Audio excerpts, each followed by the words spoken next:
Auspicia este programa, la mayor garantía para sus depósitos. Banco de la Ciudad de Buenos Aires. Solidez y rentabilidad. Minifón. Una palabra y todo cambia. Danza la bola, chico. Danza la bola, chico. Danza la bola, chico. Danza la bola, chico. Llegó el nuevo Tateti, ruleta bonaerense. Tateti, suerte para usted, suerte para vos, suerte para mí. Nuevo Tateti, ruleta bonaerense. El juego instantáneo de la lotería de la provincia de Buenos Aires. Compra el billete, chico. Compra el billete.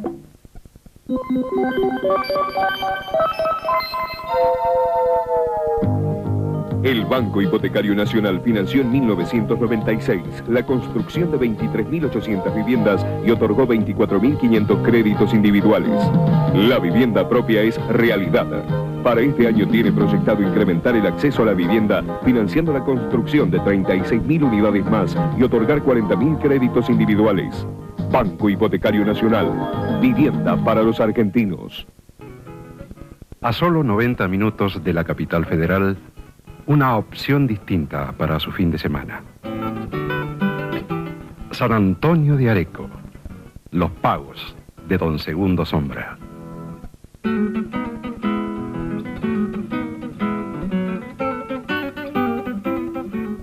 Visa, visa, visa, provincia, visa, visa, Banco Provincia, visa, Visa Banco Provincia. Visa Banco Provincia. Ver es tener.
Buenas noches.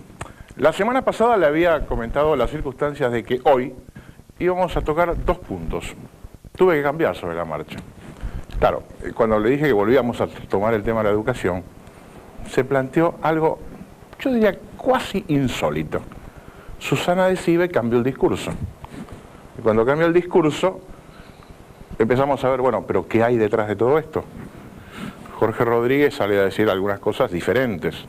Entonces dije, bueno, vamos a esperar algún día más para clarificar un poco realmente ese proyecto de ley que Susana Decibe estaba manifestando, o manifestó públicamente que tenía en preparación, sobre financiamiento educativo, de forma tal de que la semana que viene podamos discutirlo. ¿Te se acuerda que cuando, en pleno proceso de las marchas docentes, le dije, bueno, esto tiene un valor relativo, para hablar de educación tenemos que hablar en serio, y hablar en serio implica hablar de otra forma, implica discutir la problemática de los maestros, pero no solamente desde el punto de vista salarial, sino de todo el punto de la estructura jurídica de trabajo, desde todo el punto de vista de formación docente, desde el punto de vista de la forma de cambio en el manejo de las escuelas, tema que a veces hemos discutido acá con Horacio Sanguinetti, cuando todavía no era el secretario de Educación del gobierno de la Ciudad de Buenos Aires. Entonces este tema lo dejé de lado. Pero vamos a hacer una discusión política con dos candidatas a diputada. Una actualmente diputada nacional, la segunda candidata, y no son las que aparecen habitualmente en los primeros planos de la televisión. La primera figura femenina que le sigue a Chiche Duhalde, la primera figura femenina de Raúl Alfonsín. En un rato van a estar acá. De forma tal de que vamos a entrar ahora en un primer tema, que es eso que a usted lo asombró. Buenos Aires llena de gente. Mucha gente decía, algunos radicales amigos me decían, ¿sabe lo que pasa? La gente viene ahora a Buenos Aires porque De la Rúa es el hombre que está al frente del gobierno. Y yo dije, no muchachos, no me vengan con eso, vamos a hablar en serio de esto. Y para eso lo invité al director de turismo del gobierno de la Ciudad de Buenos Aires, que está aquí al lado mío. Bueno, ¿qué pasa en Buenos Aires? ¿Qué pasó? Que se abarrotó Buenos Aires. ¿Qué pasó? Es una linda pregunta que yo también me la vengo formulando. Y yo creo que lo que el amigo radical dijo, alguna partecita de la razón tiene. No me salga con el planteo radical, por favor. Le explico por qué. O sea, no es el efecto de la Rúa, que algún efecto tiene porque logra Buenos Aires más centimetraje que en otros momentos, sino por el efecto de autonomía de la ciudad. Se vino hablando hace mucho tiempo de la autonomía de la ciudad y esto le empezó a dar un posicionamiento a la ciudad bastante importante. Segundo, hay sin duda una ola de inversiones hacia la ciudad de Buenos Aires que está generando un crecimiento de la demanda de gente hacia la ciudad de Buenos Aires y el interés por Buenos Aires. Mira, si Cavallo estuviera sentado en aquella mesa allá, estaría diciendo, ve, ese es el fruto de mi trabajo. Lo estaría diciendo Cavallo. Y el tercero es el fruto de mi trabajo. No me la contestó esa. Y el tercero es el fruto de mi trabajo. A ver, eso es ¿Por lo qué que me es el fruto interesa. de mi trabajo? Desde que asumimos el gobierno, o sea, vamos a cumplir un año dentro de muy poco tiempo, reestructuramos todo el área de turismo del gobierno de la ciudad y empezamos a darle un enorme énfasis a la difusión de lo que es Buenos Aires. ¿Dónde hicieron esa difusión? En el interior y en el exterior. ¿Cómo la estamos haciendo? Por ejemplo, tenemos una red de 20 radios en el interior de Buenos Aires, abarcando un círculo del orden de los 200 a 300 kilómetros alrededor de Buenos Aires, donde todas las semanas le pasamos la programación de las actividades que hay en Buenos Aires. Porque uno de los grandes atractivos que hay en un radio de 300 kilómetros hacia la ciudad de Buenos Aires son la enorme cantidad de actividades que ocurren en la ciudad de Buenos Aires. Sí, creo que eso usted también lo habrá advertido, y en esto sí voy a coincidir con usted sin ninguna duda. Buenos Aires es una montaña de procesos culturales permanentes, ¿no? Realmente esto es notable. Permanente. Y esto lo fuimos difundiendo. Tenemos un programa en Miami, por ejemplo, todos los domingos de radio, que difundimos también toda la actividad de lo que ocurre en Buenos Aires, y hacemos notas en los distintos medios del interior del país que están muy ávidos de tener información sobre lo que ocurre en Buenos Aires, porque Buenos Aires es sin duda un enorme imán. Hemos editado, y se la obsequio, por primera vez en la historia, la Guía Profesional de Turismo de la Ciudad de Buenos Aires, donde va a encontrar el más completo catálogo de todo lo que es la oferta de Buenos Aires. Y en los centros de informes entregamos estos folletitos que tratan de reflejar este, que decíamos, cúmulo de actividades que ocurren en Buenos Aires. Por ejemplo, actividad de julio-agosto, visitas organizadas alrededor de la ciudad, estancias, tanguerías y shoppings, y Buenos Aires, museos y visitas, y Buenos Aires al aire libre. Todo esto ha generado un enorme interés hacia la ciudad de Buenos Aires. Y esto no es casual. Esto está también enmarcado en algo que está ocurriendo en el mundo entero. ¿Qué está pasando con el turismo en el mundo entero? Hay dos formas masivas de turismo: el turismo de playa y el turismo urbano. Y el turismo que más crece en el mundo entero es el turismo urbano. Te me preguntarás ¿por qué? Porque tiene un elemento que es central del mundo moderno: la recreación y el entretenimiento. Y este fenómeno de la recreación y el entretenimiento se genera básicamente en los grandes conglomerados urbanos. No, fíjese que esto es un dato interesante, porque en general, digamos, cuando uno visualiza los domingos, por ejemplo, toda la oferta turística, y tiene una gran atracción todo lo que es Caribe, playas, etcétera. Sí. En general, cuando uno hace, por ejemplo, las ofertas turísticas de Europa, es el proceso más de la visita a la historia, la cultura, el arte, ¿no es cierto? Y Buenos Aires, evidentemente, no tiene playa. No tiene playa. Entonces, ¿cómo se No hace? tiene playa, no tiene montaña, no tiene nieve. Claro. ¿Y por qué viene la gente? Claro, ¿cómo se hace entonces para hacer esto que es muy importante? Porque muchos argentinos han descubierto Buenos Aires estando en Europa. No sé si a usted le pasó eso, de encontrarse por ahí en París y decir, Pocho, pero esto me parece que es la parte de Alem de Buenos Aires, o esto es la parte que se vincula con, digamos, allá detrás del Museo de Bellas Artes, por ejemplo. O la Avenida de Mayo. O la Avenida de Mayo en Madrid. En Madrid, por ejemplo. Entonces, O la Recoleta. Entonces uno empieza a decir, che, qué lindo que es Buenos Aires. ¿Y usted no hizo eso de irse los domingos a la mañana a caminar por el centro de Buenos Aires para descubrir Buenos Aires? Y esto, evidentemente, creo que es una de las cosas que hacen atractivo a la ciudad de Buenos Aires. Pues es una de las grandes capitales del mundo. Es una grande capital del mundo. Fíjese Ahora, que sí, No, terminen. hemos inaugurado en lo que va del año 4 hoteles nuevos y tenemos 16 en construcción. Bueno, esto le quería preguntar porque la infraestructura es bastante importante, ¿eh? Incluso hay algunas cadenas que en este momento ya están radicándose en Buenos Aires para abrir hoteles nuevos. Yo vengo recién de un viaje a Posadas y me encontré con gente de Posadas que me decía que quería invertir en Buenos Aires, en hotelería en Buenos Aires, por ejemplo, ¿no? Entonces, evidentemente es todo un planteo de que esto está cambiando. Ahora, en estos 15 días, ¿usted cómo advirtió? ¿Cuál es la mezcla de la gente que ha venido a Buenos Aires? Vino mucha gente de los países limítrofes, una enorme cantidad de gente de los países limítrofes, uruguayos, sobre todo uruguayos, brasileros y chilenos, muchísima cantidad.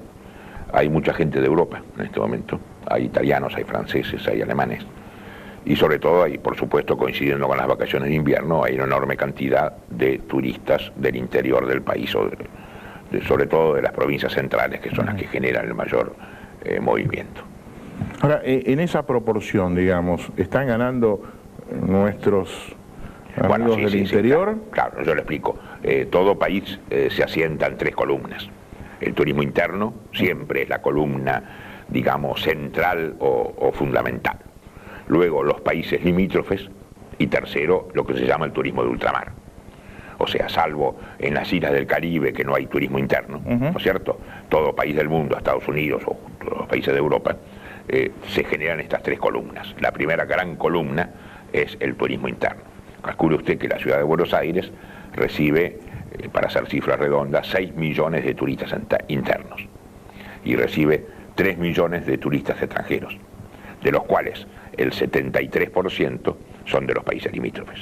Ahora, usted cuando en estos días ha conversado con comerciantes, ¿están contentos? ¿La gente gasta o la gente pasea por Buenos Aires? Bueno, por supuesto el paseo es una condición, es normal. Es normal y en todo lugar del mundo. Y en todo lugar del mundo. Lo que pasa es que desde el punto de vista, digamos, de la gente que vive en Buenos Aires... Nosotros hemos empezado a partir de ayer a hacer un relevamiento, un primer relevamiento, porque luego se hace uno más profundo, con llamados telefónicos.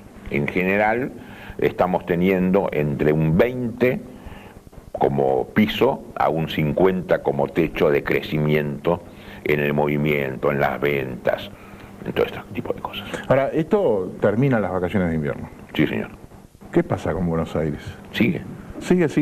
Sí. Bueno. Y sigue.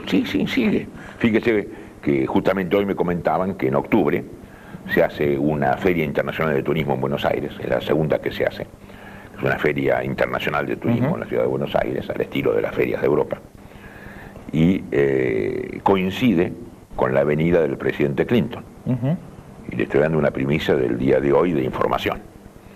Clinton ha reservado 750 habitaciones en un hotel, como dirían los diarios, de la zona de Retiro. Sí, sí. Bueno, no se pliegue usted a ese esquema de un hotel, un periódico de matutino. Bueno, en un hotel de la zona de Retiro, que hay uno solo. Hay uno solo. Que es el Sheraton. Y están teniendo serios inconvenientes para la gente para encontrar alojamiento para octubre. O sea, si bien Buenos Aires tiene bastante estabilidad en cuanto al desarrollo del mes por mes del turismo, tiene periodos de más baja y periodos de más alta. Normalmente a partir de agosto a diciembre era la alta. Ahora le hemos corrido a julio. Bueno, realmente me voy contento de este bloque, ¿y sabe por qué? Más contento estoy yo. ¿Ah, sí?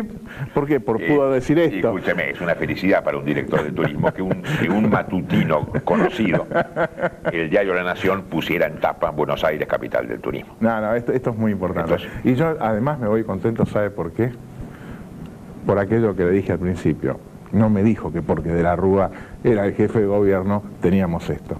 Venimos de enseguida.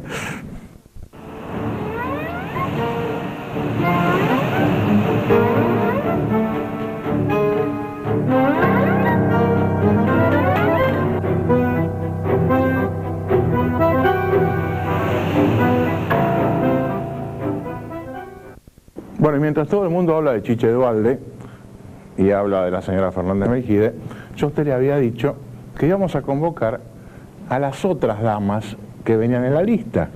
Porque claro, después en general todo el mundo protesta porque dice no conocemos a nadie de los que vienen detrás. Y esto sucede en la Argentina, las listas sábanas. Y dije, bueno, vamos a empezar a mostrar gente para que usted vaya viéndolas, conociéndolas, si no las conoce, y diciendo qué piensa de ellas. Entre ellas no se conocían, se conocieron recién acá. Mabel Müller es diputada del Partido Justicialista, es la segunda dama de la lista. Margarita Stolbizer es tercera en la lista detrás de Alfonsín y de Federico Storani. Así es. Bueno, cuéntenos, ¿qué van a hacer? Ahora que le están dando con el levitismo, Chiche copó la audiencia. Usted sabe que yo creo que el hecho de que haya mujeres que encabecen las listas a diputadas nacionales, como el caso de la señora de Duhalde y el caso de la señora Graciela Fernández Mejide, yo creo que nos hace bien a todas las mujeres, más allá del partido político al que pertenezcamos. Realmente es un acto de justicia hacia las mujeres necesitan tener su representatividad, las mujeres del común, del llano, las votantes necesitan tener imágenes de mujeres que llegan a través de su trabajo y tendrán ellas que elegir realmente cuál es la mujer que ellas quieren que la represente en el Congreso. Yo creo que es muy saludable esto.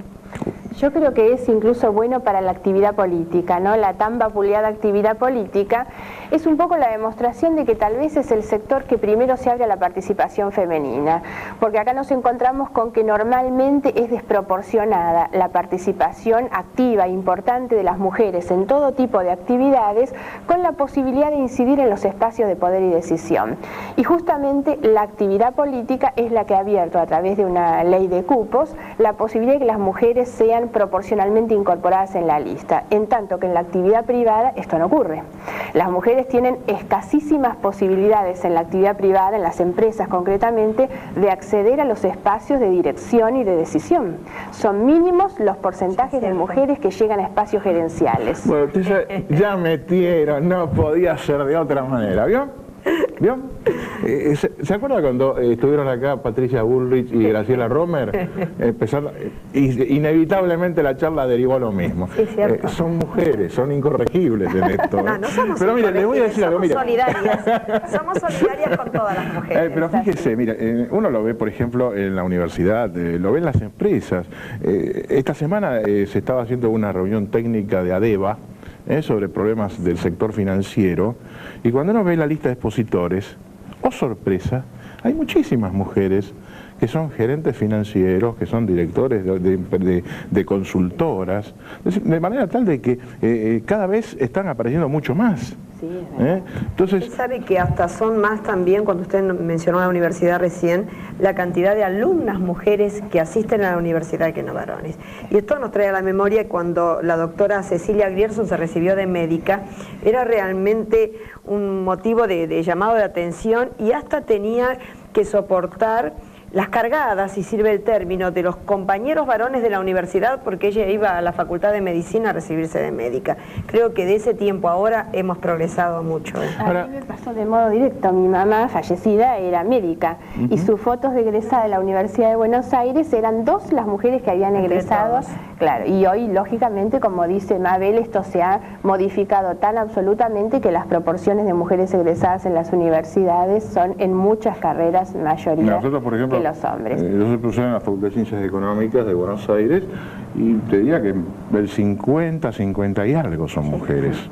De todos modos, creo que uno tiene además que tener conciencia de cuál es la otra situación, porque estamos hablando de un nivel de mujeres que tienen posibilidades de acceso a un determinado estado como es la educación universitaria, y contrariamente ocurre con los sectores más bajos de menores ingresos, donde las mujeres han quedado resignadas a actividades no reconocidas, concretamente lo que son los quehaceres domésticos. Bueno, después de esta introducción tan amable, tan linda, vamos a empezar con algunas preguntas. ¿Cómo no? Vale. La primera. Usted sabe que, por ejemplo, los políticos, los varones, dicen muchas veces, o aparecen en muchísimos casos, que se dedican a la actividad política, empiezan a abandonar la familia, las mujeres protestan, muchos diputados uno ve que se entran a separar, a divorciar, etcétera, etcétera. ¿Y las mujeres que se dedican a la política, qué pasa con eso? No, yo no creo de que sea un indicativo ni para el hombre ni para la mujer. Claro. Yo creo que esto va en la conducta, en la forma de ser de cada uno, en la forma en que se lleva con su pareja, con su matrimonio. Yo creo que tienen que ver muchísimas cosas. No es cierto que todos los diputados varones que vienen a trabajar acá al Congreso de la Nación luego se separen y abandonen sus familias, ni es cierto que todas las mujeres hagan lo mismo. Creo que, en primer lugar, si nos ponemos a ver la cantidad de hombres que tenemos, nos vamos a dar cuenta que los hombres siguen superando en número a las mujeres. Sobre 257 diputados, habemos 74 mujeres. Pero eso no indica que todos estos 180 hombres que tenemos son separados o han dejado su familia. Podrá haber algún caso como lo hay en cualquier orden, no solamente en el nuestro. Y creo que las mujeres también. Yo reconozco, y en esto sí quiero ser realmente justa, que es muy sacrificada la vida del legislador que viene del interior de las provincias. Nosotros, como va a ser ella, el caso mío, que estoy a 1 hora de distancia de mi domicilio particular, es distinta la vida. ¿Cómo se arreglan con los hijos? ¿Tienen chicos? Sí, yo tengo hijos criados ya, casados, y soy abuela, tengo un adolescente soltero. Yo tengo muy pequeñitos, mis nenes tienen 7, 5 y 4. Y yo creo, respecto a lo que decía Mabel, que comparto, nosotros agregamos a esto la dificultad propia de la madre que, además de la actividad política, desempeña su rol de madre, de ama de casa, de profesionales en muchos casos. Y es tal vez esta idea que existe de que el legislador abandona a su familia. Yo no creo que sea así. Creo que sobre todo hoy en la actualidad se ha modificado positivamente, no lo suficiente, no satisfactoriamente, el rol de los hombres dentro de la familia. Hoy los padres están con los chicos, concurren a las reuniones de la escuela, comparten las tareas y los juegos de sus chicos. Creo que esto positivamente ha ido mejorando. Reitero que no del todo como debería ser. Entonces existe esta idea porque desde luego que la actividad de un legislador, la actividad de un dirigente político en general, es una actividad que demanda horarios muy complejos. A las mujeres nos pasa fundamentalmente que la actividad política es esencialmente nocturna, y esto dificulta. Nosotros decimos que deberían humanizarse las formas de la actividad política, ¿no? Hacerla un poco más acorde a cuáles son las necesidades de los seres humanos, hombres y mujeres. Bueno, son muy contundentes.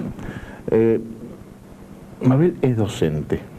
¿Está contenta con lo que se hizo en el gobierno de su partido en estos últimos años con el sector docente? Estoy contenta con lo que se hizo con la educación del país, con la transformación educativa, con la Ley Federal de Educación, con la Ley de Educación Federal, la educación superior. Desde ese punto de vista creo que hemos cumplido con una gran añoranza que teníamos los docentes de toda una vida. Lo que creo que a lo mejor todavía nos falta es un reconocimiento a los docentes con un salario digno. Pero esto no está ajeno al salario digno que deben tener todos los obreros, todos los administrativos, todas las enfermeras y toda la policía. Creo que esto está acorde a que no es que digamos el docente está mal, pero está muy bien el empleado administrativo, está muy bien el policía. Creo que estamos dentro de un contexto de una nación que está saliendo recién de un pozo muy grande que estuvo y que se aproximan años mejores. Creemos que, y tenemos la esperanza, que en estos años mejores que se aproximan estemos en condiciones de mejorar todos el salario, no solamente los docentes. Me imagino que usted estará de acuerdo, porque la miraba y no decía nada, no la interrumpió, nada. Por supuesto que discrepo esencialmente por favor, conversen entre ustedes también. Las políticas del gobierno, pero comparto muchísimo de lo que plantea Mabel en este sentido de que la situación salarial de los docentes debería ser equiparada en general con la situación de los trabajadores. Hay que sacar... Discrepo en general con la política educativa. Ay, bueno, eso, yo quería entrar un poquito en esto ahora. En que empezáramos a discutir. No, mire, el diálogo. En la Argentina falta no la agresión, sino la discusión seria sobre los temas. Creo que es el gran aporte que las mujeres hacemos a la actividad política, ¿no? Me da la impresión. Bueno, pero vamos a discutir un poquito la política educativa. ¿En qué no esté de acuerdo? Bueno, fundamentalmente creo que no ha habido una asignación presupuestaria acorde a las necesidades del sector. ¿Usted sabe cuánto es el presupuesto hoy en la provincia de Buenos Aires dedicado al sector de educación? No, lo que sé es que ha disminuido notablemente a las expectativas puestas y a las necesidades, sobre todo. No ha disminuido, discúlpame, ha aumentado. Estamos en un 32,5% del presupuesto de la provincia de Buenos Aires en educación. Y también se hicieron las reservas necesarias para lo que fue el traspaso de los servicios de nación a provincia. Yo creo que tenemos... Espérese un poquito, Mabel. Esta cifra la discutimos acá hace un tiempito cuando discutimos específicamente en un programa la política educativa del gobierno de la provincia de Buenos Aires. Sí. Y lo invité a su amigo, mi amigo también, Dumont, que fue director de Cultura y Educación de la provincia. Sí. Junto con el subsecretario de la Dirección de Escuelas. Entonces, un poco la pregunta es esta. Hoy, ¿se puede incrementar ese 32% o 31% o 30%? Bueno, nosotros tenemos una discrepancia fundamental con la asignación de recursos del presupuesto de la provincia. Yo discrepo sobre todo con lo que es una asignación presupuestaria a los fondos del conurbano de la provincia de Buenos Aires, con lo que son los fondos al Consejo del Menor y la Familia. Nosotros creemos que hay presupuestos utilizados sin controles en el ámbito de la provincia de Buenos Aires y que necesitarían una reasignación distinta. Bueno, pero por ejemplo, mencionó usted el Consejo del Menor. Sí. Bueno, ¿qué pasa ahí? Yo creo que se gasta una cantidad de dinero en políticas asistencialistas que no solucionan hoy los problemas más acuciantes que vive la sociedad bonaerense y que en cambio habría que modificar el destino presupuestario para mejorar la situación en particular del sector de la educación. Yo pertenezco al conurbano de la provincia, como Mabel recorro escuelas del conurbano y me ha tocado en los últimos días concurrir a escuelas en el partido de Moreno, por ejemplo, que tal vez es uno de los partidos más pobres del conurbano de la provincia, pero hay escuelas que están en una situación realmente deplorable, apremiante. ¿De estructura? ¿De estructura edilicia? De estructura edilicia. Deben ser las muy poquitas que quedan, porque vos sabés muy bien que se han hecho 357 escuelas nuevas, 3.000 aulas nuevas, se han refaccionado 2.700 escuelas en un Ministerio de Educación que es el mayor de América Latina. Entonces mi pregunta es esta: si para llevar a cabo una transformación educativa se ha puesto todo el empeño y puede llegar a haber alguna escuela que aún no se la ha terminado, que no se ha hecho la ampliación para el 8º año, creo que lo que uno tiene que ver es el contexto general y no las particularidades de alguna escuela, que a lo mejor es cierto, a lo mejor alguna no se terminó, pero veamos el conjunto de lo que se ha hecho en toda la provincia de Buenos Aires en el tema educativo. Yo creo de todos modos que el traspaso de las escuelas a la provincia no ha contado con la asignación presupuestaria necesaria para que esto fuera realmente eficiente. Me parece además que hay una carga, yo tengo alguna discrepancia incluso con la Ley Federal de Educación y por supuesto con el tema de la provincia de Buenos Aires. Reconozco por ahí el esfuerzo que hay en algunas escuelas, pero digo también que nosotros estamos trabajando en la investigación de la construcción de escuelas que han demandado costos significativamente superiores a los reales. Porque esto es un dato importante para discutir entonces, porque en definitiva lo que usted está planteando es que no se gastó sino que se gastó a costos más altos de lo que corresponde. De lo que corresponde. Un segundo y seguimos con la discusión esta.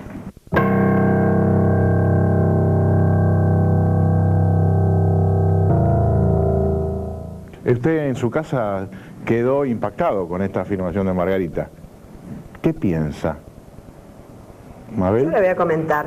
Esto hace rato que la oposición lo viene diciendo, no de ahora. No se puede comparar, y esto cualquier persona que entienda de construcción lo sabe muy bien, no se puede comparar lo que sale el metro cuadrado de construcción cuando usted hace una ampliación de un salón en una escuela. Un salón le lleva las paredes, el piso, las ventanas, la conexión de gas para la calefacción, y punto.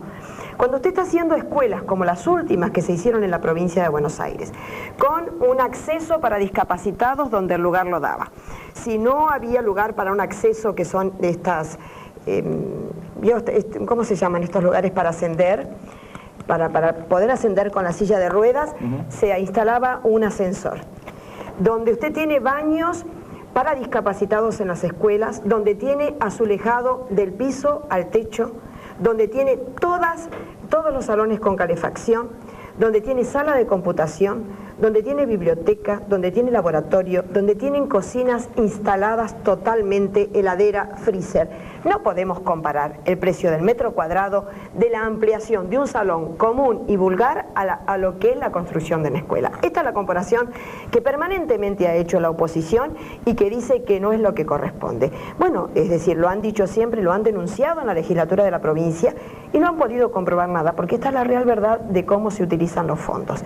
De escuelas que van a perdurar en el tiempo, y no de escuelas como las escuelas que se hicieron del Plan Sarmiento, que los niños, y esto lo he vivido yo porque he trabajado en esas escuelas, le daban un puntapié a la pared y quedaba un agujero, porque las paredes eran de premoldeado, prefabricado.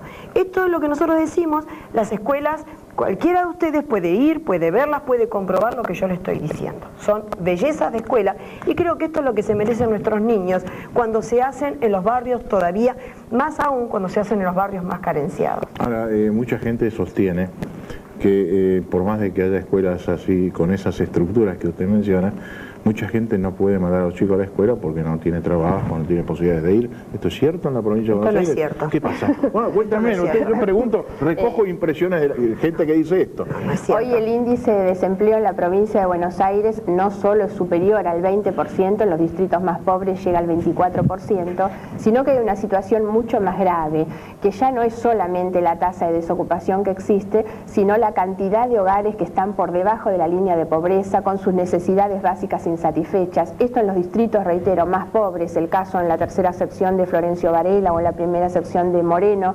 concretamente, son lugares donde alrededor del 40% de los hogares no alcanzan a llegar a esta línea de pobreza, que es una canasta mínima familiar de acuerdo a los costos oficiales que tenemos. No, Chiche Dualde creo que de alguna forma está planteando esto mismo, ¿no? Dos cosas, si me permite. En primer lugar, es cierto que tenemos una tasa de desempleo alta, un índice de desempleo alto en la provincia, como lo tenemos en todo el país, de pobreza. Pero no es cierto de que por este motivo los chicos no puedan concurrir a la escuela. Es decir, el niño tiene asegurado su banco en la escuela, tiene asegurado su plato de alimentos todos los días, de primer año a octavo año, del preescolar. Y el niño que está fuera de la edad del preescolar, desde que nace hasta los 5 años, mamá en periodo de lactancia y mamá embarazada, está protegida con el Plan Vida, que es este plan que se está llevando a cabo en la provincia, que es un plan para tratar de bajar los índices de desnutrición de la provincia, donde se le asegura todos los días leche, 3 veces por semana cereal, 2 veces por semana huevo. Es cierto que a lo mejor esto no es lo ideal, es cierto, eso lo compartimos, creemos que como gobierno nosotros tenemos que reconocer, pero también es cierto que no podemos dar vuelta la cara para otro lado ante la necesidad. Entonces la familia está contenida con este plan y el niño obligatoriamente tiene que ir a la escuela porque se le dan todas las posibilidades de alimento, de guardapolvo, de zapatillas y de útiles por el plan social del Ministerio de Educación de la Nación. Si usted no le interrumpe, le come el programa. Yo diría esto, y por supuesto que admiro la defensa del gobierno que hace la diputada, que hace Mabel, ¿no es cierto? Pero me parece estar en algún momento pensando que habla de otro país. Esto de las escuelas, de la descripción de las escuelas que hacía antes. Yo las escuelas que vengo recorriendo, solamente en estos últimos días no tienen nada que ver con lo que plantea Mabel. Y respecto del tema de las políticas asistencialistas, yo estoy totalmente de acuerdo con la necesidad de acudir a resolver la situación de emergencia que vive la población. Pero digo, si nosotros no mantenemos en el individuo su identidad como hombre trabajador, y de ahí que nosotros insistimos mucho en el tema del seguro de desempleo, porque es mantener al trabajador en su calidad de tal. Si nosotros lo asistimos con los huevos, con la leche, que me parece sumamente meritorio este tipo de actitud, pero me parece por demás insuficiente y riesgosa en este sentido. Lo asistimos como carenciado y le quitamos su identidad como hombre trabajador, que es lo que debemos preservar, porque el hombre trabajador, el trabajo hacia el hombre, hace no solamente a su dignidad individual, sino a la posibilidad de desarrollo de un país. Yo creo que si nosotros analizamos puntualmente cuáles son las consecuencias que ocasiona hoy el desempleo, más allá de las situaciones de empobrecimiento que hay, la sensación de angustia, los desarraigos, las corrientes migratorias, todo esto no podemos decir que el chico hoy de un padre desocupado, de una madre desocupada, cuando hay familias numerosas, tiene garantizado que va a la escuela, porque tiene un banco en la escuela. Diputada, sabemos le digo que diputada los chicos no van. Usted en poquito más es diputada de la Nación también. Yo me acuerdo en la época del gobierno radical que estaba el tema de las cajas PAN, por ejemplo, y los señores del peronismo decían, no se puede hacer esto. Ahora ustedes dicen, no se puede hacer esto. ¿Qué es lo que hay que hacer en la Argentina para que esto no sea necesario? Una de las cuestiones que yo estoy planteando es el tema este del seguro de desempleo, que para nosotros es fundamental. El seguro es resolver, digamos, es para paliar el desempleo. ¿No será razonable ya entrar a discutir qué hay que hacer en la política económica del país? Pero no cabe ninguna duda. Es decir, buscar las formas de generar empleo, esto desde ya cualquier partido político y cualquiera que aspire a seguir estando en el gobierno o estar en el gobierno obligatoriamente tiene que ocuparse de este tema. compartimos es la necesidad de asistir la urgencia. De asistir la urgencia, que no le quepa la menor duda, pero también de que asumamos realmente la realidad cuál es, de que no es una realidad solamente de la Argentina, es una realidad del mundo entero, el tema de la desocupación. Está bien de pronto decir mal de muchos, consuelo de tontos, ocupémonos nosotros de los argentinos, no nos interesa qué es lo que pasa en otro lugar. Yo quiero dar un ejemplo en este sentido porque no es lo mismo en cualquier país del mundo. Tiene el último minuto. Francia tiene una tasa de desempleo para un país desarrollado como Francia altísima, que es el 10%, pero invierte en asistir el desempleo el 2,82% de su Producto Bruto Interno. Nosotros tenemos una desocupación a nivel nacional cercana al 20%, el 17, 18 si queremos acordar en que sea menos, e invertimos el 0,25% del Producto Bruto Interno. Entonces creo que nos está mostrando realidades distintas. El problema de la desocupación es un problema mundial, pero hay distintas formas de abordaje de esta problemática y nosotros entendemos que las formas en la Argentina hoy, donde no hay políticas de producción, de ahorro, de exportación realmente, y estamos recurriendo a asistir exclusivamente, no solucionan el problema de fondo. Hoy la desocupación ha dejado de ser un problema coyuntural para ser un problema estructural, porque los desocupados llevan más de un año sin trabajo y sin posibilidad de conseguirlo, y es un problema de una heterogeneidad total. Los 30 segundos finales. Estamos bajando la tasa que tenemos de desempleo. Se vienen años realmente de realizaciones. Hemos tenido que sufrir estos años de transformaciones con éxito. Se supone que todo gobierno que realiza puede tener muchas cosas positivas y puede tener también muchas negativas. Hay que ser lo suficientemente grande como para reconocer todavía las deudas que tenemos y tratar de ver cómo nos encaminamos. En esto estamos empeñados los justicialistas y en esto estamos trabajando. Creemos que en el país, porque los números así lo afirman, se vienen años realmente de grandes realizaciones y para esto estamos preparados. Y en esto, que no le quepa la menor duda, estamos buscando la forma de que nuestra gente tenga trabajo. En un gobierno como el nuestro, que se caracterizó por la justicia social, creo que lo primero que nos corresponde es que cada uno tenga el empleo digno para llevar a su hogar. Yo les agradezco muchísimo que hayan venido hoy, pero creo que vale la pena, porque dan para discutir a fondo los temas, que antes de las elecciones las volvamos a invitar, ya más sobre la marcha de la carrera electoral. Con mucho gusto. Gracias, hasta luego, y no se vaya usted porque vamos ya de inmediato al último bloque.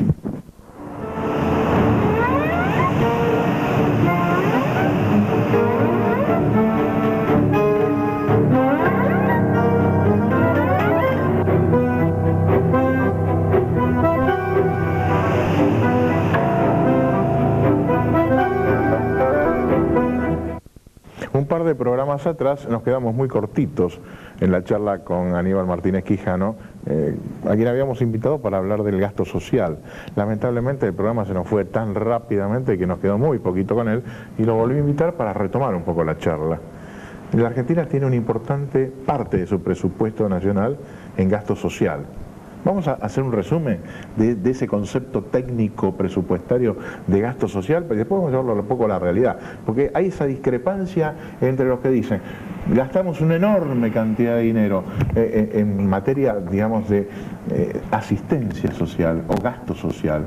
Y Aníbal Quijano, recuerdo que hacía una diferencia, ojo, gasto social es una cosa, asistencia social es otra. Y hablábamos también del tema de las provincias. ¿Se acuerda cuando muchas veces gente, algunos grupos de gobierno o algunos economistas dicen las provincias gastan mal el dinero? Martínez Quijano también había hablado de las provincias en aquel momento. Hacemos una breve descripción de esta temática introductoria y después nos metemos más a fondo.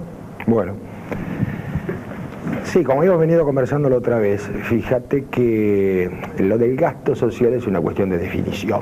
O sea, ¿qué entendemos por gasto social? Una cosa es la clasificación presupuestaria que nos puede decir gastamos tanto en gasto social, cosa que discutimos un poco la otra vez en el sentido de que, bueno, yo opinaba de que en resumidas cuentas, con una definición amplia, todo el gasto del presupuesto es social, porque va dirigido hacia la sociedad, ¿no? Lo que pasa es que por una cuestión de presentación, desde hace varios años se incluye esta clasificación presupuestaria que se llama gasto social y que se dice, bueno, el gasto social del presupuesto nacional insume 27.000 millones. 27.000 millones evidentemente es una cifra muy importante porque es el 66% de la cifra total del presupuesto de la nación. Pero en realidad eso lo tendríamos que desbrozar un poquitito porque la parte más importante que integra este llamado gasto social son los pagos de jubilaciones. Toda la parte de jubilaciones. Claro, y fíjense que eso ya me lleva otras casi las 2/3 partes de a la vez de esos 27.000 millones que se llaman gastos sociales, ¿no es así? Entonces nos queda directamente además por clasificación, por gasto social se entiende todos aquellos gastos que involucran por educación, ciencia y técnica, trabajo, etcétera, etcétera, pero incluido todo, o sea, desde el gasto del personal burocrático hasta lo que podría ser asistencia social directa. Entonces en los últimos tiempos ha habido, claro, una confusión respecto a que, bueno, gasto social era más o menos equivalente a asistencialismo, le doy en dinero, alimentos o algo a la gente, y que de repente nos dimos cuenta que eso era relativamente escaso en relación con la magnitud de ese paquete de esos 27.000 millones, ¿no es así? En realidad el gasto social del presupuesto nacional son alrededor de 3.000 millones, pero de esos 3.000 millones, 2.000 son los dos programas más grandes. Uno es el de vivienda de la Secretaría de Desarrollo Social, que lleva 900 millones, y otros son los otros más o menos 1.200 millones que se lleva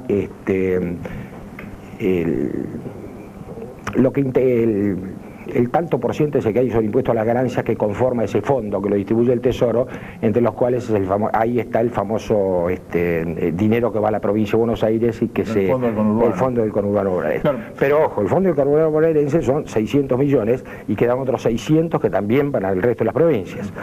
Lo que ocurre es que ahí viene precisamente la discusión acerca de, bueno, ¿eso va realmente a la gente o no va? Porque no hay control, desde el punto de vista presupuestario de la nación, no hay control sobre el destino final de ese gasto. Y esto lo dice muchas veces Eduardo Amadeo, nosotros mandamos a las provincias, pero hasta ahí llega la cosa.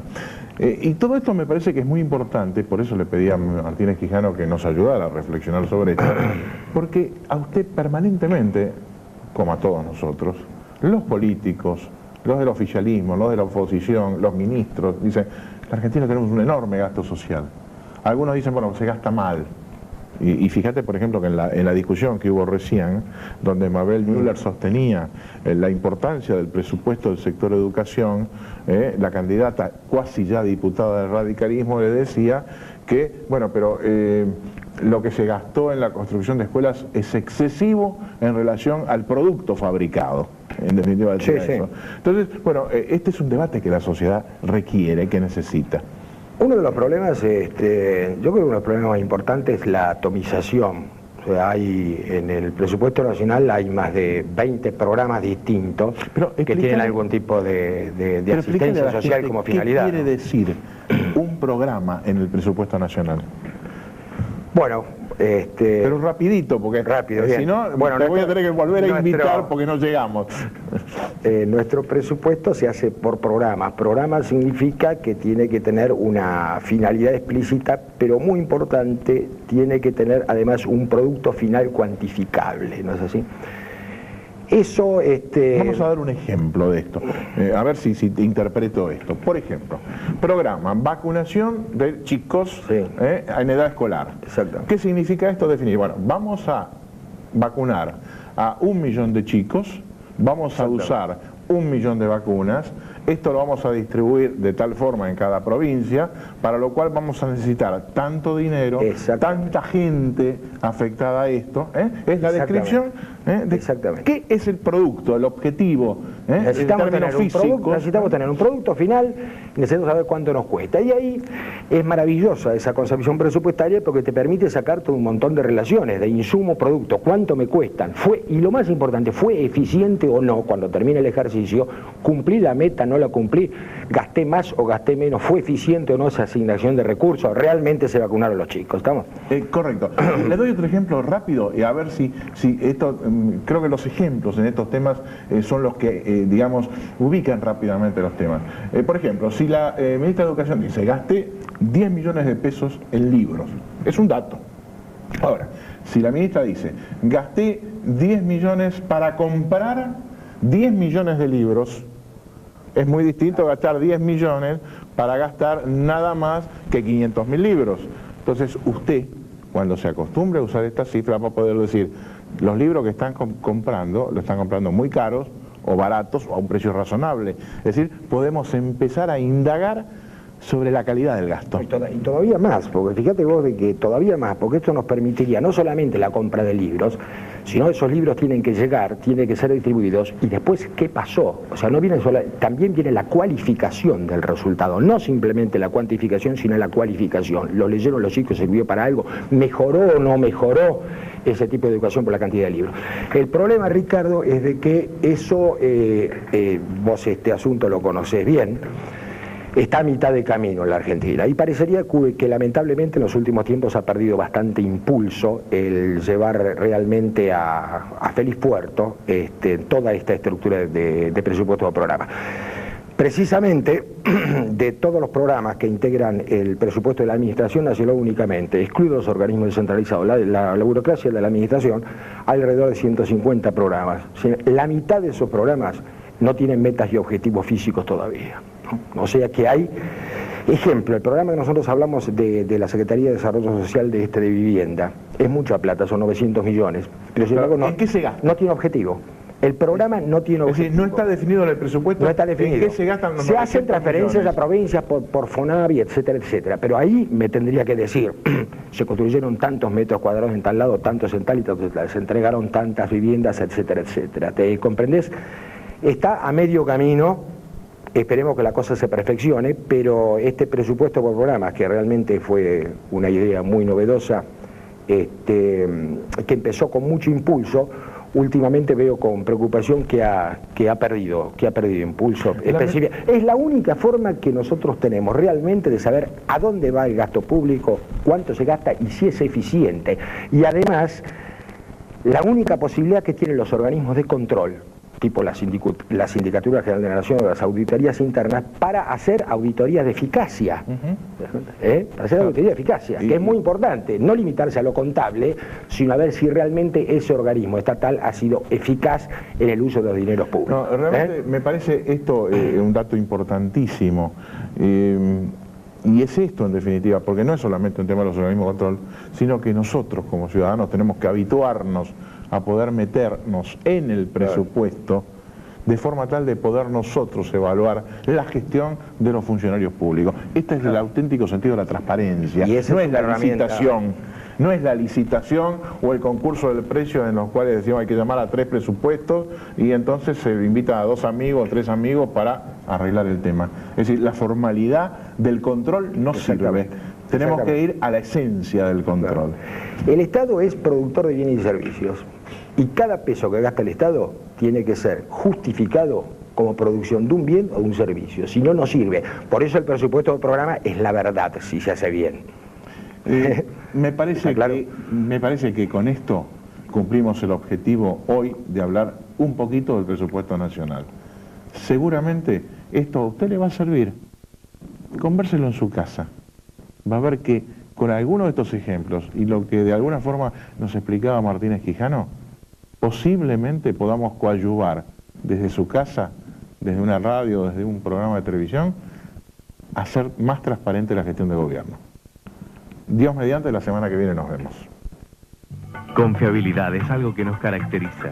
En depósitos en dólares, el Banco de la Ciudad de Buenos Aires es garantía y seguridad.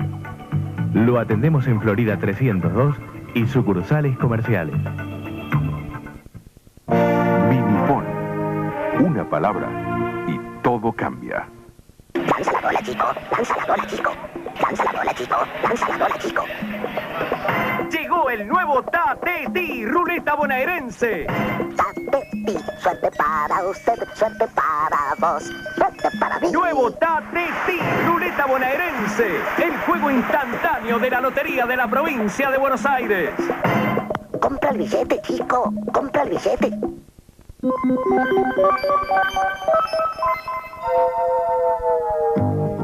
El Banco Hipotecario Nacional financió en 1996 la construcción de 23.800 viviendas y otorgó 24.500 créditos individuales. La vivienda propia es realidad. Para este año tiene proyectado incrementar el acceso a la vivienda financiando la construcción de 36.000 unidades más y otorgar 40.000 créditos individuales. Banco Hipotecario Nacional. Vivienda para los argentinos. A solo 90 minutos de la capital federal, una opción distinta para su fin de semana. San Antonio de Areco, los pagos de Don Segundo Sombra.